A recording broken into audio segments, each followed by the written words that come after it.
ನಮಸ್ಕಾರ, ಆದಾಬ್, ಜೈ ಭೀಮ್. ನಾನು ನಿಮ್ಮ ಭಾಗ್ಯನಾರಾಯಣ ಬೊಗ್ಗವರಪು. ನೀವು ನೋಡ್ತಾ ಇದ್ದೀರಿ ಸುದ್ದಿ ಸರ್ಕಲ್. ಕೇರಳಂ ರಾಜ್ಯದ ಮಾಜಿ ಮುಖ್ಯಮಂತ್ರಿ, ಇತ್ತೀಚೆಗಷ್ಟೇ ಮಾಜಿ ಆದಂತಹ ಪಿಣರಾಯಿ ವಿಜಯನ್ ಅವರ ಮನೆಯ ಮೇಲೆ ಇಡಿ ರೈಡ್ ಆಗಿದೆ. ನಿನ್ನೆ ಇಡಿ ರೈಡ್ ಆಯಿತು. ಯಾವ ಕೇಸು ಅನ್ನೋದನ್ನು ವಿವರಿಸ್ತೀನಿ. ಆದರೆ ಆ ಸಂದರ್ಭದಲ್ಲಿ ಪಿಣರಾಯಿ ವಿಜಯನ್ ಅವರ ಅಭಿಮಾನಿಗಳು ಮತ್ತು CPI ಪಕ್ಷದ ಕಾರ್ಯಕರ್ತರು ಇಡಿ ಅಧಿಕಾರಿಗಳ ಮೇಲೆ ದಾಳಿ ಮಾಡಿದ್ರು. ಅವರ ಕಾರನ್ನು ನಜ್ಜುಗುಜ್ಜು ಮಾಡಿದ್ರು. ಆಲ್ಮೋಸ್ಟ್ ಅವ್ರ ಕೈಗೆ ಸಿಕ್ಕಿದ್ರೆ ಒಂದು ಗತಿ ಕಾಣಿಸಿರೋರು ನಿನ್ನೆ. ಸೊ ಆ ಘಟನೆ ಏನಾಯಿತು, ಹೇಗಾಯಿತು ಅದನ್ನು ಸಹ ವಿವರಿಸುವಂತಹ ಪ್ರಯತ್ನವನ್ನು ಮಾಡ್ತೀನಿ.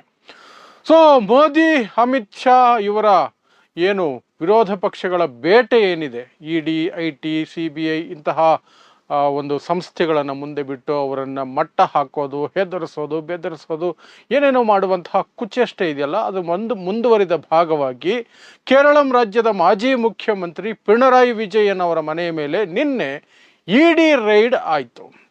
ನಾನು ಯಾಕೆ ಇದನ್ನು ಕುಚೇಷ್ಟೆ ಅಂತ ಕರಿತೀನಿ ಅಂದರೆ, ಇವ್ರ ಮೇಲೆ ಆಗಬಾರ್ದು ಅಂತಲ್ಲ, BJP ಅವ್ರ ಮೇಲೆ ಯಾಕಾಗೋದಿಲ್ಲ? BJP ಅವರೇನು ಎಲ್ಲರೂ ಹಾಲಲ್ಲಿ ಸ್ವಚ್ಛವಾಗಿ ಸ್ನಾನ ಮಾಡಿಕೊಂಡು ಬದುಕ್ತಾ ಇರೋರ?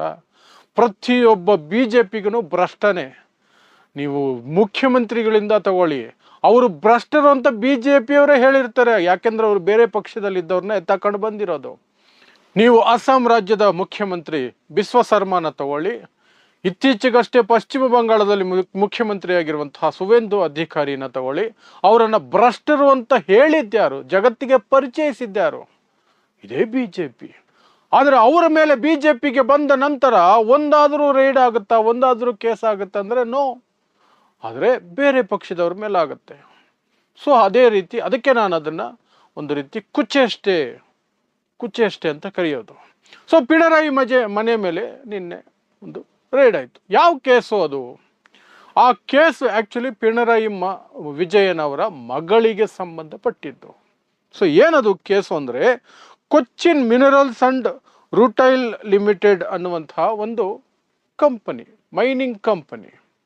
ಆ ಕಂಪನಿಯಿಂದ ಪಿಣರಾಯಿ ವಿಜಯನ್ ಅವರ ಮಗಳಾಗಿರುವಂತಹ ವೀಣಾ ಅನ್ನುವವರದ ಒಂದು IT ಕಂಪನಿ ಇದೆ ಬೆಂಗಳೂರಿನಲ್ಲಿ. IT ಕಂಪನಿ ಬೆಂಗಳೂರಲ್ಲಿದೆ. ಆ ಕಂಪನಿ ಹೆಸರು ಎಕ್ಸಾಲಾಜಿಕ್ ಅಂತ. ಎಕ್ಸಾಲಾಜಿಕ್ ಅನ್ನುವಂತಹ IT ಕಂಪನಿ. ಆ ಕಂಪನಿಗೆ ಈ ಕೊಚ್ಚಿನ್ ಮಿನರಲ್ಸ್ ಅಂಡ್ ರೂಟೈಲ್ ಲಿಮಿಟೆಡ್ ಅನ್ನುವಂತಹ ಮೈನಿಂಗ್ ಕಂಪನಿ ವಿನಾಕಾರಣ ಯಾವುದೇ ಸರ್ವಿಸಸ್ ಪಡೆಯದೇನೆ 1.72 ಕೋಟಿ ರೂಪಾಯಿಗಳನ್ನು ಟ್ರಾನ್ಸ್ಫರ್ ಮಾಡಿದೆ. ಇದು ಆ್ಯಕ್ಚುಲ್ ಆಗಿ ಲಂಚ. ಯಾಕೆಂದರೆ ಅವರ ತಂದೆ, ವೀಣಾ ಅವರ ತಂದೆ ಮುಖ್ಯಮಂತ್ರಿ. ಸೊ ಕೆಲವು ಅಧಿಕಾರಿಗಳಿಗೆ, ಮಿನಿಸ್ಟ್ರುಗಳಿಗೆ ಲಂಚ ಕೊಡೋದಕ್ಕೆ ಈ ಮೇಡಮ್ ಅವರ ಅಕೌಂಟ್ ಮೂಲಕ ಅಥವಾ ಅವರ ಕಂಪನಿ ಅಕೌಂಟ್ ಮೂಲಕ ಲಂಚದ ಹಣವನ್ನು ಈ ಮೈನಿಂಗ್ ಕಂಪನಿ ಹಾಕಿದೆ. ಅದಕ್ಕೆ ಪ್ರತಿಯಾಗಿ ಈ IT ಕಂಪನಿ ಏನಿದೆ ಯಾವುದೇ ಸರ್ವಿಸು ಕೊಟ್ಟಿಲ್ಲ, ಯಾವುದೇ ಸೇವೆ ಕೊಟ್ಟಿಲ್ಲ, ಸುಮ್ಮನೆ ಬಂದಿದೆ ಅಂತ. ಇದು ಆ್ಯಕ್ಚುಲಿ 2023ರಲ್ಲಿ ಅದು ಬಂದಿತ್ತು. 2023ರಲ್ಲಿ ಅದರ ಬಗ್ಗೆ ಪ್ರಸ್ತಾಪ ಆಗಿತ್ತು. ಅದಕ್ಕೆ ನೋಟಿಸನ್ನು ಸಹ ಕೊಟ್ಟಿದ್ದರು. ಅದರ ಬಗ್ಗೆ ಮೊನ್ನೆ ಕೊಚ್ಚಿನಲ್ಲಿರುವಂತಹ ಕೋರ್ಟಿಗೆ ಹೋಗಿ ವೀಣಾ ಅವರು ಆ ಕೇಸು ಸುಳ್ಳು ಕೇಸು, ಅದನ್ನು ಹೊಡೆದು ಹಾಕಿ ಅಂತ ಅರ್ಜಿ ಹಾಕ್ಕೊಂಡಿದ್ರು. ಅದನ್ನು ತಿರಸ್ಕರಿಸಲಾಯಿತು. ಅದು ತಿರಸ್ಕಾರಗೊಂಡ ಮಾರನೇ ದಿನಾನೇ ಇಡಿ ರೈಡ್ ಮಾಡಿದೆ. ಅದು ಪಿಣರಾಯಿ ವಿಜಯನ್ ಅವರ ಮನೆಯಾಗಿದೆ. ಯಾಕೆಂದರೆ ಅವರ ಮಗಳಾಗಿರೋದ್ರ ಕಾರಣಕ್ಕಾಗಿ ಆಗಿರೋದು. ಸೊ ಈ ಟ್ರಾನ್ಸಾಕ್ಷನ್ಸ್ ಆಗಿರೋದು 2017ರಿಂದ 2020ರಲ್ಲಿ ಅಂತ ಇಡಿ ಹೇಳ್ತಾ ಇದೆ. ಯಾವುದೇ ಸೇವೆ ಸಲ್ಲಿಸದೆ ಇದನ್ನು ಕೊಟ್ಟಿದ್ದಾರೆ.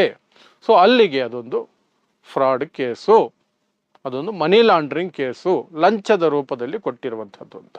ಬಟ್ ಅದಕ್ಕೆ ಎಕ್ಸ್ಪ್ಲನೇಷನ್ ಕೊಟ್ಟಿರುವಂತಹ ವೀಣಾ ಅವರು, ಈ ಎಕ್ಸಾಲಾಜಿಕ್ ಅನ್ನುವಂತಹ IT ಫರ್ಮ್ ಇದೆಯಲ್ಲ, IT ಕಂಪನಿ ಒಡತಿ, ಅವರು ಹೇಳೋ ಪ್ರಕಾರ ನಮಗೂ ಮತ್ತು ಆ ಮೈನಿಂಗ್ ಕಂಪನಿಗೂ ಒಂದು IT ಒಪ್ಪಂದ ಆಗಿದೆ. ಅದರ ಭಾಗವಾಗಿ ಸಾಕಷ್ಟು ಬಾರಿ ಸಣ್ಣ ಸಣ್ಣ ಸೇವೆಗಳನ್ನು ಪಡ್ಕೊಂಡಿದ್ದಾರೆ. ಹಾಗಾಗಿ ಆಗಾಗ ದುಡ್ಡು ಹಾಕಿದ್ದಾರೆ.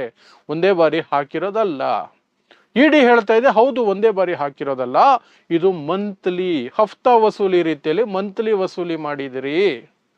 ನಿಮ್ಮ ಮಿನಿಸ್ಟ್ರಿಗಳಿಗೆ ಅಥವಾ ಅಧಿಕಾರಿಗಳಿಗೆ ಕೊಡೋದಕ್ಕೆ ನೇರವಾಗಿ ಕೊಡೋಕ್ಕಾಗಲ್ಲ ಅನ್ನೋ ಕಾರಣಕ್ಕಾಗಿ ಆ ಕಂಪನಿಯಿಂದ ನಿಮ್ಮ IT ಫರ್ಮ್ಗೆ ಬಂದಿದೆ ಹಣ, ಅದನ್ನು ನೀವು ಯಾರು ಕೊಡಬೇಕು ಅವ್ರಿಗೆ ಕೊಟ್ಟಿದ್ದೀರಿ. ಯಾಕಂದರೆ ನೀವು ನಿಮ್ಮ ತಂದೆಯ ಪವರ್ ಬಳಸಿ ಏನೋ ಒಂದು ಆ ಮೈನಿಂಗ್ ಕಂಪನಿಗೆ ಲಾಭ ಮಾಡಿಕೊಟ್ಟಿರ್ತೀರಿ. ಹಾಗಾಗಿ ಮೈನಿಂಗ್ ಕಂಪನಿ ಈ ಲಂಚದ ರೂಪದ ಹಣವನ್ನು ಈ ರೀತಿಯಾಗಿ ಕೊಟ್ಟಿದೆ ಅನ್ನೋದು ಇಡಿಯ ವಾದ. ಸೊ ರೇಡ್ ಆಯಿತು, ಮನೆಯೆಲ್ಲ ಸರ್ಚ್ ಮಾಡೋಕ್ಕೆ ಅಂತ ಬಂದರು. ಹೊರಡಬೇಕಾದರೆ ಪೂರ್ತಿ ಜನ ಸೇರಿಬಿಟ್ರು. CPIM ಕಾರ್ಯಕರ್ತರು ಮತ್ತು ಪಿಣರಾಯಿ ವಿಜಯನ್ ಅವರ ಅಭಿಮಾನಿಗಳು ಎಲ್ಲರೂ ಸಹ ಮನೆ ಹತ್ರ ತುಂಬ ದೊಡ್ಡ ಸಂಖ್ಯೆಯಲ್ಲಿ ಸೇರಿಬಿಟ್ರು. ಕಾರಲ್ಲಿ ಇಡಿ ಅಧಿಕಾರಿಗಳು ಹೋಗ್ತಿರ್ಬೇಕಾದ್ರೆ ಕಾರನ್ನ ಜಖಂ ಮಾಡಿದ್ದಾರೆ, ಕಾರಿನ ಮುಂದಿನ ಗ್ಲಾಸನ್ನೆಲ್ಲ ಒಡೆದು ಹಾಕಿದ್ದಾರೆ. ಪೊಲೀಸರು ಬರಬೇಕಾಯಿತು, ಪೊಲೀಸರು ರಕ್ಷಣೆ ಕೊಡಬೇಕಾಯಿತು. ಅವರನ್ನು ಅಲ್ಲಿಂದ ಹುಷಾರಾಗಿ ಕಳಿಸ್ಕೊಡೋದಕ್ಕೆ ಸಾಧ್ಯ ಆಗಿದ್ದು ಪೊಲೀಸರು ಬಂದ ನಂತರನೇ. ಪೊಲೀಸರೇನಾದರೂ ಬಂದಿಲ್ಲ ಅಂದಿದ್ರೆ ನಿನ್ನೆ ಇಡಿ ಅಧಿಕಾರಿಗಳ ಏನಾದರೂ ಒಂದು ಗಂಭೀರವಾದಂತಹ ಸಮಸ್ಯೆ ಆಗ್ತಿತ್ತು. ಅವ್ರಿಗೆ ಇಡಿ ಅಧಿಕಾರಿಗಳಿಗೆ ಗಂಭೀರವಾದಂತಹ ದೈಹಿಕ ಹಲ್ಲೆ ಆಗೋ ಎಲ್ಲ ಸಾಧ್ಯತೆ ಇತ್ತು. ಯಾಕಂದರೆ ಅಲ್ಲಿ ಬಂದಿದ್ದಂತಹ ಜನ ಕಂಪ್ಲೀಟಾಗಿ ರೊಚ್ಚಿಗೆದ್ದು ಬಿಟ್ಟಿದ್ರು. They were not in conscious ಅನ್ನೋ ರೀತಿಯಲ್ಲಿ ಏನು ಮಾಡ್ತಿದ್ದೀವಿ, ಏನು ಮಾಡ್ತಾರೆ, ಯಾವುದರ ಸೂಚನೆಯೂ ಏನೂ ಇರಲಿಲ್ಲ. ಸೊ ಇದಕ್ಕೆ ಪ್ರತಿಕ್ರಿಯೆ ಕೊಟ್ಟಿರುವಂತಹ ಪಿಣರಾಯಿ ವಿಜಯನ್ ಅವರು, ಅದು ಜನರ ಆಕ್ರೋಶ, ಇದು ರಾಜಕೀಯ, ಯಾರ್ದು BJPಯವ್ರ ರಾಜಕೀಯ. ಹೌದು, BJP ರಾಜಕೀಯನೇ. ಬಟ್ ಇವರೇನು ಮಹಾನ್ ಸಾಚಗಳಾಗಿರ್ತಾರೆ. ಯಾವುದೇ ಪಕ್ಷ, CPI ಆಗಿರಲಿ, ಕಾಂಗ್ರೆಸ್ ಆಗಿರಲಿ, JDS ಆಗಿರಲಿ, ಆಮ್ ಆದ್ಮಿ ಪಕ್ಷ ಆಗಿರಲಿ, ಇವರೇನು ಮಹಾನ್ ಸಾಚಗಳೇನು ಆಗಿರಲ್ಲ. ಬಟ್ ನಾನು ಕೇಳುವಂತಹ ಮುಖ್ಯವಾದ ಪ್ರಶ್ನೆ ಅಂದರೆ BJP ಅವರೇ ಮಹಾನ್ ಭ್ರಷ್ಟರು ಅಂತ ಬ್ರ್ಯಾಂಡ್ ಮಾಡಿ ಆನಂತರ ಅವರನ್ನು ಅವ್ರದೇ ಪಾರ್ಟಿ ಕರ್ಕೊಂಡು ಬಂದು ವಾಷಿಂಗ್ ಮಿಷನ್ಗೆ ಹಾಕಿ ತೊಳೆದು ಅವರನ್ನು ಮುಖ್ಯಮಂತ್ರಿ ಮಾಡ್ಕೊಂಡಿರ್ತಿರಲ್ಲ, ನಿಮಗೆ ಯಾವ ನೈತಿಕತೆ ಇದೆ ಇನ್ನೊಬ್ಬರನ್ನು ರೈಡ್ ಮಾಡಿಸೋದಕ್ಕೆ, ಇನ್ನೊಬ್ಬರನ್ನು ಭ್ರಷ್ಟರು ಅಂತ ಕರೆಯೋದಕ್ಕೆ? ಆ ರೀತಿ ನಿಮ್ಮ ಪಕ್ಷಕ್ಕೆ ಬಂದಂತಹ ನೀವು ಭ್ರಷ್ಟರು ಅಂತ ಲೇಬಲ್ ಹಚ್ಚಿದಂತಹ ಅಷ್ಟು ಜನರಲ್ಲಿ ಒಬ್ಬರ ಮೇಲಾದರೂ ನಿಮ್ಮ ಪಕ್ಷಕ್ಕೆ ಬಂದ ನಂತರ ಏನಾದರೂ ಕ್ರಮ ಆಗಿದೆಯಾ? ಅದು ಅಜಿತ್ ಪವಾರ್ ಆಗಿರಬಹುದು, ಹಿಮಂತ ಬಿಸ್ವ ಶರ್ಮಾ ಆಗಿರಬಹುದು, ಸುವೇಂದು ಅಧಿಕಾರಿ ಆಗಿರಬಹುದು, ಯಾರೇ ಆಗಿರಬಹುದು. ಬೇರೆ ಪಕ್ಷಗಳಿಂದ ನಿಮ್ಮ ಪಕ್ಷಕ್ಕೆ ಬಂದ ತಕ್ಷಣವೇ ಸಾಚಾಗಿ ಹೋಗ್ತಾರ? ಅವ್ರಿಗೆ ED case, CBI case, IT case ಯಾವುದು ಸಹ ಹೊರಗಡೆ ಬರಲ್ವಲ್ಲ, ಅದು ಮುಂದುವರಿಯೋದೇ ಇಲ್ವಲ್ಲ, ಯಾವ ರೈಡು ಆಗಲ್ವಲ್ಲ, ಯಾವ ವಿಚಾರಣೆನೂ ಆಗಲ್ವಲ್ಲ. ರೈಡ್ ಬಿಡಿ, ವಿಚಾರಣೆನೂ ಆಗಲ್ವಲ್ಲ. ಅದಕ್ಕೇನು ಹೇಳ್ತೀರಿ BJP? ಅದಕ್ಕೇನು ಹೇಳ್ತೀರಿ ಮೋದಿ? ಅದಕ್ಕೇನು ಹೇಳ್ತೀರಿ ಅಮಿತ್ ಶಾ? ಅಂದರೆ ಅದಕ್ಕೆ ಮಾತ್ರ ಉತ್ತರ ಇಲ್ಲ. ಇವರು ಮಾತ್ರ ಸತ್ಯ ಹರಿಶ್ಚಂದ್ರರು, ತುಂಡುಗಳು. ಬೇರೆಯವರು ಮಾತ್ರನೇ ಭ್ರಷ್ಟರು. ಸೊ ಬೇರೆಯವ್ರ ಮೇಲೆ ಮಾತ್ರ ರೈಡ್ಗಳು. ಇನ್ನು ಎಷ್ಟು ವರ್ಷ ಇದೇ ರೀತಿಯಾದಂತಹ ನಾನ್ಸೆನ್ಸನ್ನು ಈ ದೇಶದ ಮೇಲೆ ಹೇರ್ತಾರೆ, ಈ ದೇಶದ ಜನರನ್ನು ಯಾಮಾರಿಸ್ಕೊಂಡು ಹೋಗ್ತಾರೋ ಗೊತ್ತಿಲ್ಲ. ಬಟ್ ಜನ ಎಚ್ಚೆತ್ತುಕೊಳ್ತಿದ್ದಾರೆ. ಮೊನ್ನೆ ಸಣ್ಣ ಶಾಕ್ ಕೊಟ್ಟಿದ್ರು ಕಾಕ್ರೋಚ್ ಜನತಾ ಪಾರ್ಟಿ ಅನ್ನುವ ಹೆಸರಿನಲ್ಲಿ. ಅದು ಸ್ವಲ್ಪ ಪಾಸ್ ಆಗಿದೆ, ಬಟ್ ಅದು ಜನರ ಆಕ್ರೋಶದ ಪರಿಮಿತಿಯನ್ನು, ಲಿಮಿಟ್ಸನ್ನು ತೋರಿಸ್ಕೊಟ್ಟಿದೆ. ಯಾವ ಮನಸ್ಥಿತಿಯಲ್ಲಿದ್ದಾರೆ ಜನ, ಪರ್ಯಾಯಕ್ಕಾಗಿ ಕಾತುರಿತಾ ಇದ್ದಾರೆ. ಪರ್ಯಾಯ ಕಂಡ ತಕ್ಷಣವೇ ಶಿಫ್ಟ್ ಆಗಿಬಿಡ್ತಾರೆ.